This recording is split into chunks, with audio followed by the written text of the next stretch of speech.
Bonjour, aujourd'hui c'est le 25 avril et je voudrais lire dans 1 Thessaloniciens chapitre 5 verset 23. Que le Dieu de paix vous sanctifie lui-même tout entier et que tout votre être, l'esprit, l'âme et le corps soient conservés irréprochables pour l'avènement de notre Seigneur Jésus-Christ. Nous sommes en train de méditer sur le retour du Christ et la sanctification. Et je me suis dit qu'une seule vidéo ne suffisait pas pour parler d'un sujet si important, si vaste. Ici, dans ce texte de Paul, il parle du retour du Christ et de comment nous devons vivre avec notre esprit, notre âme et notre corps, complètement irréprochables. Personne ne peut vous faire de reproches parce que vous êtes sauvés et sanctifiés par le Seigneur. Et donc, la bonne nouvelle peut-être qu'on pourrait avoir ce matin, c'est de savoir que Jésus revient bientôt, ou sinon que nous allons tous mourir. Comment nous allons vivre en sachant que Jésus revient bientôt ou en sachant que nous n'allons pas rester ici pour toujours? Quelles sont les décisions que nous allons prendre? Quel attachement nous avons aux choses tout autour de nous? En sachant que nous ne sommes pas ici pour toujours.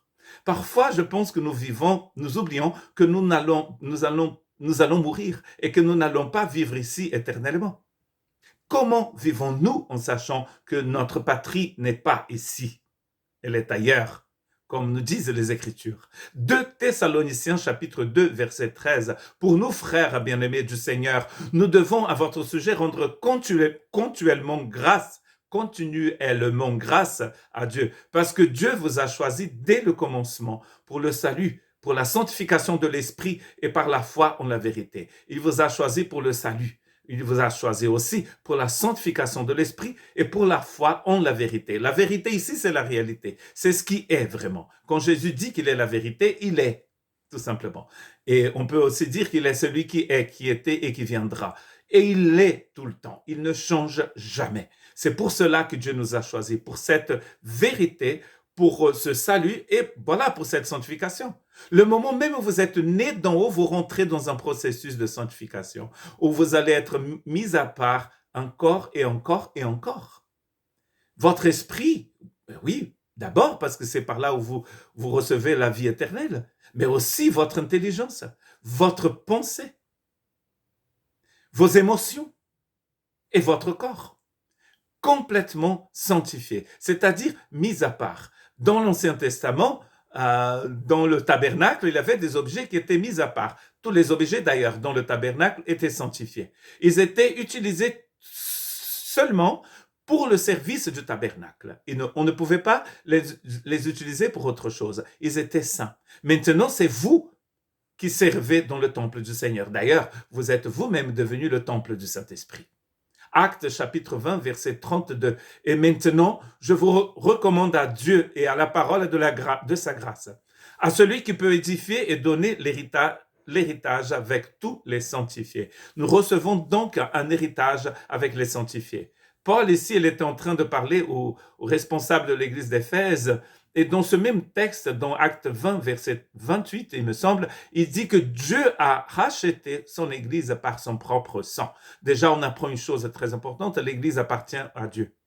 Et c'est Dieu qui l'a rachetée. Comme Dieu est esprit, il se fait homme et il a versé son sang pour son Église, pour la sanctifier, pour qu'elle soit entièrement lui. C'est ce que ça veut dire. Ça veut dire qu'en attendant le retour du Christ, nous sommes pleinement au Christ. Nous l'appartenons entièrement. Pas seulement une partie de notre vie, parce qu'on peut penser que notre esprit appartient au Seigneur et le reste nous appartient, rien ne nous appartient. Vous êtes, il dit, le temple du Saint-Esprit. Donc ça veut dire que nous ne nous appartenons pas, nous appartenons au Saint-Esprit. Et c'est comme cela que nous devions vivre jusqu'au retour du Christ. Romains chapitre 15, verset 16, d'être ministre de Dieu, de Jésus-Christ, parmi les païens. Je m'acquitte du divin service de l'évangile de Dieu, afin que les païens lui soient une offrande agréable, étant sanctifiés par l'Esprit Saint. Une offrande agréable, cette offrande qui était entièrement pour Dieu. Entièrement pour Dieu. C'est très intéressant de voir que les offrandes offertes dans le tabernacle, elles étaient considérées comme du parfum pour Dieu. Parce que, en fait, le résultat de ces offrandes était tellement délicieux, était tellement bien que pour Dieu, Même si le sacrifice en soi, c'est quelque chose de difficile à comprendre. Mais le résultat de ce sacrifice était magnifique. Pour Dieu, cela était délicieux. Maintenant, c'est votre vie. C'est votre vie. Vous êtes une personne délicieuse pour le Seigneur. Pourquoi? Parce qu'il est en train de vous sanctifier par son Esprit Saint. C'est-à-dire que tout ce qui a du mal, tout ce qui est de la chair, tout ce qui vient des ténèbres en nous est en train d'être éliminé, enlevé par ce processus de sanctification. Esprit, âme et corps. Dieu est en train de nous purifier. Je ne sais pas si vous avez déjà lu un texte de Paul où il dit « Vous étiez ainsi comme ça, mais maintenant vous êtes devenus saints. » il a une liste de choses abominables, il dit, vous faisiez partie de ces personnes-là. Maintenant, vous appartenez au Seigneur. Ça, c'est la sanctification. Romains 15, 16, on vient de lire, Acte 26, verset 18. J'ai mis Romains 15, 16 deux fois. Donc, cela veut dire que je sautais un texte. On va voir quel est ce texte que je sautais en français et que peut-être je ne vais pas sauter en portugais. Non, c'est bon, c'est comme ça.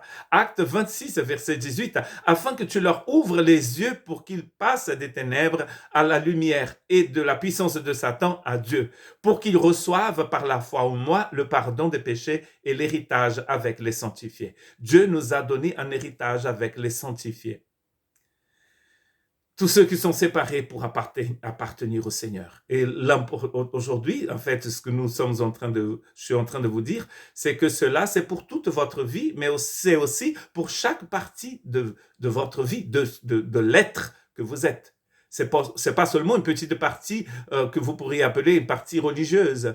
Et quand vous sortez du culte, de la messe, enfin de là où vous allez, quand vous sortez de cela, de la réunion chrétienne, vous rentrez chez vous et là, vous prenez une autre vie. Vous assumez une autre position, une autre posture, une autre vie. Cela n'est pas possible avec Christ. C'est tout ce que nous sommes, entièrement, il va dire plusieurs fois. Et dans tout ce texte que j'ai lu aujourd'hui, l'idée, quand le mot n'est pas mentionné, le mot séparation, l'idée y est. Dieu nous a séparés pour lui, pour recevoir un héritage. Et l'héritage divin, cet héritage est bien décrit dans Éphésiens chapitre 1. Dans le verset 3 du chapitre 1, il dit, nous avons été bénis de toutes sortes de bénédictions spirituelles dans les lieux célestes en Christ Jésus. Ce sont ces bénédictions spirituelles qui sont en train d'envahir, entre guillemets peut-être, l'être tout entier de notre être tout entier, pour nous sanctifier, pour nous séparer, pour le jour de Jésus-Christ. Et Jésus revient bientôt. Maranatha, que Dieu vous bénisse.